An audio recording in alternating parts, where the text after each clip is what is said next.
বলেছে আপনার একটা বাচ্চা তো মারাই গেছে, আর একটা ছেলে আছে না, ওটাকেও কিন্তু তুলে নিয়ে যাব।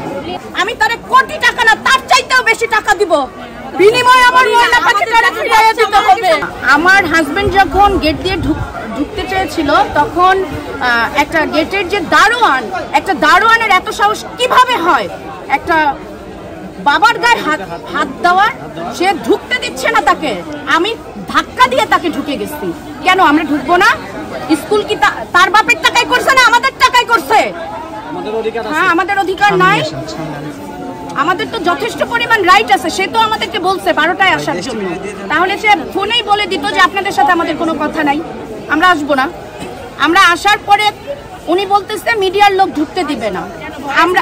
উনি ভয় পাচ্ছে, কারণ ওনার ভিতরে তো অনেক সমস্যা আছে। আমাদের তো সমস্যা নাই, আমাদের সমস্যা নাই দেখেই তো আমরা আপনাদের নিয়ে ঢুকতে চাচ্ছিলাম। তারপরে তো আমরা আপনাদের নিয়ে ঢুকেছি, আমরা বসেছি, ওনাকে আমরা স্মারকলিপি জমা দিতে চেয়েছি, কিন্তু উনি আমাদের সামনে আসে নাই। ওনার দুইজন, আমি যখন প্রথমে 2-4টা লাইভ করেছি তখন আমি জানি না কে করেছে আমাকে, কারণ ভাই তখন তো আমি না তখন একটা আপনার কোনো নাম্বার ওঠে নাই, জাস্ট একটু কোডের মতো উঠেছিল। কিন্তু ওটা তো তখন আমি ভাই ওই মেন্টালিটিতে নাই যে আমি সেট করে রাখবো বা কিছু করে রাখবো। তো আমাকে বলেছে আপনার একটা বাচ্চা তো মারাই গেছে, আর একটা ছেলে আছে না, ওটাকেও কিন্তু তুলে নিয়ে যাবো। কেন? আমাদেরকে উনি যেদিন মিটিং এ দেখেছে সেদিন বলেছে আপনাদের যেসব বাচ্চা আছে তাদেরকে আমরা প্লে থেকে ইন্টার পর্যন্ত প্রয়োজনে ফ্রি পড়াবো। ভাই আমরা তো ভিক্ষুক না যে আমাদের ফ্রি পড়াতে হবে। তার সে আমাদের আজকে প্রশ্নের জবাব দিতে পারে নাই, সে আসে নাই আমাদের সামনে, কারণ তার এত ভয় যে মিডিয়ায় এটা প্রমাণ থাকবে। দিন যখন ভাই আমি কি বিচার চাইতে পারবো না আমার মেয়ের? আমি কি কথা বলতে পারবো না? আমি যদি কথা না বলিস, তারা সেখানেও রাতে কি লিখেছে জানেন? এই যে আমাদের কাছে সবগুলো প্রমাণ আছে। প্রকৃত শোকের কান্না এত গুছিয়ে হয় না, অযৌক্তিক কথায় এত ইমোশন আসে কিভাবে? এতদিনে বুঝলাম এই ইমোশন ধরে রাখার পিছনে রয়েছে টাকা, টাকা আর টাকা, কোটি কোটি টাকা। হায়রে মানুষ!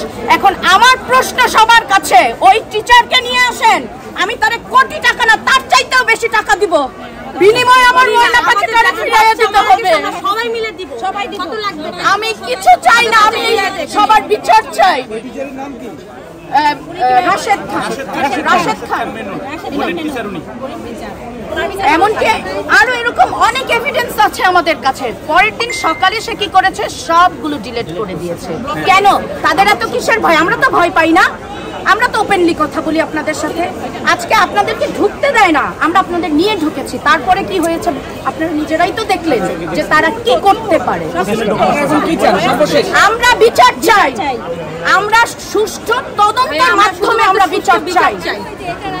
এটা সুষ্ঠু তদন্ত হোক। আর যেসব টিচাররা আমাদের বিরুদ্ধে অপপ্রচার চালাচ্ছে তাদেরকে এইটা ছবিটা নিয়ে নেন আপনারা। আমার নাম হচ্ছে উম্মে তামিমা আক্তার, আমি মারিয়াম উম্মে আফিয়া রাম্বু।